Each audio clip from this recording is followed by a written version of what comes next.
I love Samurai Champloo. It's one of my favorite anime of all time. The music, the fights, the characters, and atmosphere all come together to make this incredible experience that you can't really find in any other show.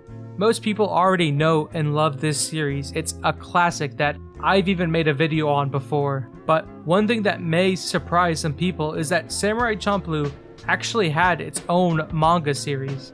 Now, unlike most manga, this was actually based off the anime, not the other way around, which probably played a part in why most people aren't even aware this exists. But there's a lot more curious things about this series. For starters, we have to figure out when it even came out, which was a little more confusing than you might first expect. Several different sources give different answers. On the Samurai Champloo fandom page, it lists August 2004 as its release date, which at first glance would make sense since the manga was based on the anime. Of course it's going to be released a couple months after the anime came out. However, both the Wikipedia and My Anime List pages give the date January 26, 2004 as its release date, which would predate the release of the anime by almost 5 months. So where are they getting these dates? Well, unlike the fandom website, we can see the references for where they get this information. Taking a look at the references leads us to an archived link to the now defunct Samurai Champloo Japanese website that displays the message, which roughly translated says, "New series, a comic adaptation prior to the anime. Kodowaka Shoten Shonen Ace, March issue will be released on January 26th. This confirms that the manga came out nearly 5 months before the anime did, which is so surprising to me since whenever I'd hear this manga mentioned, it was always with the context that it came out after the anime. But it turns out it was released a pretty significant amount of time before, which is pretty interesting to hear. That means a bunch of people had a sneak peek into what Samurai Champloo had in store way before the anime's release. But was this manga actually any good? Going into it, I was a bit worried about that question. A major reason Samurai Champloo was so highly regarded to begin with were because of qualities that were only really possible in anime. The incredible soundtrack, the hyper-stylized smooth animation, some super clean fights, and just the overall atmosphere that the show created. Qualities that are either impossible or very difficult to translate into a manga. Without those, you're missing a big part of what made it special. And I gotta say, my first impressions were pretty rough. Chapter 1 is a retelling of the anime's first episode, however, it's a far worse version in most aspects. I think this is best shown by comparing how they handled Mugen's introduction in the manga versus the anime. The anime version has Mugen calmly enter the restaurant, quietly offers to take care of the obnoxious Lord's son in exchange for some food. Fu refuses that offer, but after accidentally spilling tea on the Lord's son, they pin her to the table and are going to slice off one of her fingers as punishment. Even while this is happening, Mugen does nothing. He isn't willing to save her for free. It's only after she offers him 100 dumplings that he ends up fighting the guys. Now compare this to how it happens in the manga. Mugen storms into the bar, making a huge scene. Loudly tells Fu he'll whack the guys for her if she gives him food. And before he's even given an offer, Mugen starts fighting these guys for almost no reason. The anime tells you everything you need to know about Mugen's character in such a smooth and effective way. In comparison, the manga's execution of the scene is so much more sloppy and makes Mugen's characterization and motives far less interesting. They also completely cut the entire execution scene, as well as the coin toss scene, 2 parts that are pretty vital in setting up why Mugen and Jin decided to travel with Fu in the first place.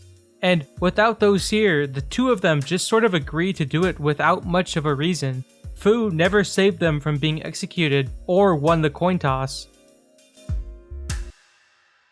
Overall, the manga feels much more like a typical shonen series. The plot lines are a lot more basic and most end on some ordinary fight scene. Its tone is just much different and usually not for the better. There's a lot more of that wacky, zany, shonen style humor which at some points was kind of charming, but other times got pretty annoying. The first couple chapters left quite a lot to be desired. None of the new characters really stood out to me, and the plot lines were very basic and underwhelming. mostly just culminating in a couple fight scenes.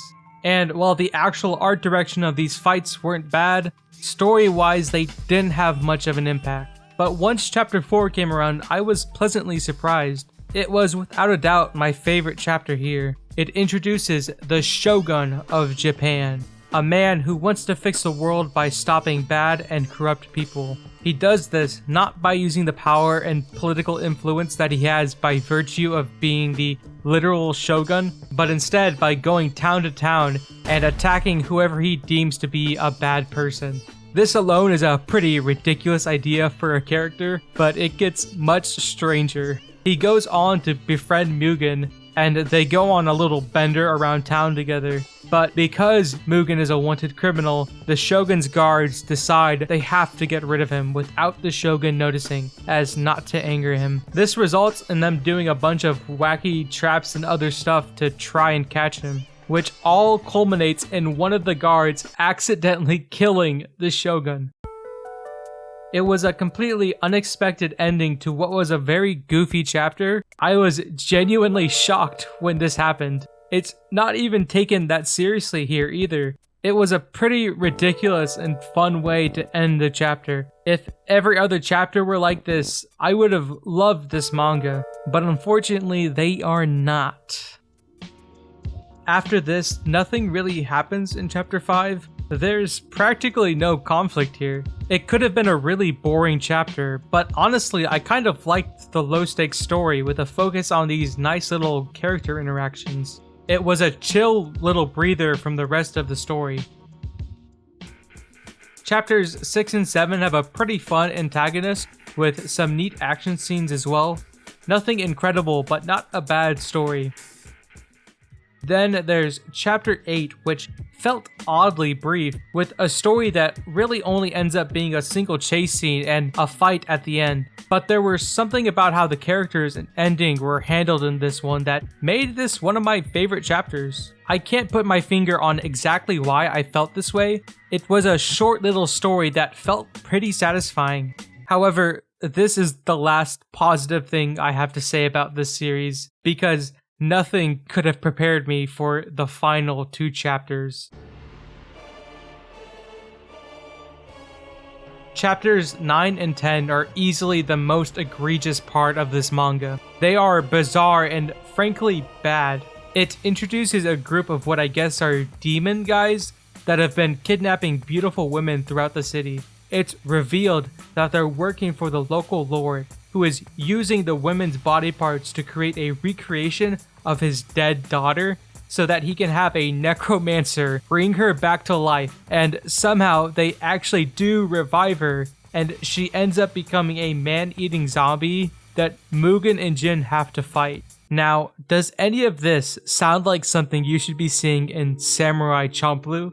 When the anime had zombies in it, they were just the characters hallucinating on mushrooms. Here, it's a necromancer that's bringing to life an actual zombie in a story that has no place having something supernatural like this in it. The manga, ending on such a bizarre, narrative-breaking note, just kind of leaves a sour taste in my mouth upon finishing. Pause. That sounded a lot more gay than I was trying to make it sound. And, well, that's the end of the manga. It was a very brief series that ended after just 2 volumes. It doesn't seem like it was cancelled or anything. From the looks of it, it was just meant to be this brief little side series to go along with the release of the anime. But there's one more Samurai Champloo manga that I have to bring up. And I say manga in quotations because it's not a typical manga. While doing research for this video, I stumbled upon the existence of a Samurai Champloo film manga. If you don't know what a film manga is, don't worry, neither did I. Apparently, they're a genre of manga that takes screen caps from an anime and turns those into a manga format. Kind of a strange concept, but I imagine they're a pretty neat collector's item to have. However, I haven't been able to find any images of pages from this online. Now, I'm not the best at deep diving on the internet, so maybe there are screen caps out there online if you really dig for them, but nothing that I've been able to find. There is practically no information that's readily available about these books, so My hope is bringing them up here might help it resurface somewhere. I'm very curious to see what this series looked like, and if you have any information on it, leave a comment or something because I'd love to hear more about it.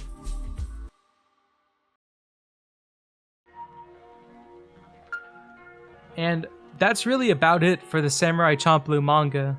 Even with its bizarre ending in mind, it's still a pretty interesting footnote in Samurai Champloo's history that I don't think most fans even know exists. If you're itching for some more Samurai Champloo, I'm sure you'll get some enjoyment out of this. Even though the quality of its plots never reached that of the anime, it's still neat seeing how the manga uses these already established characters and the kind of stories they put them in. Despite my mixed feelings about it, I still had a good time reading. But if there's one thing you should really take away from this video, watch Samurai Champloo if you haven't already. My name has been Goob. Thank you guys for watching.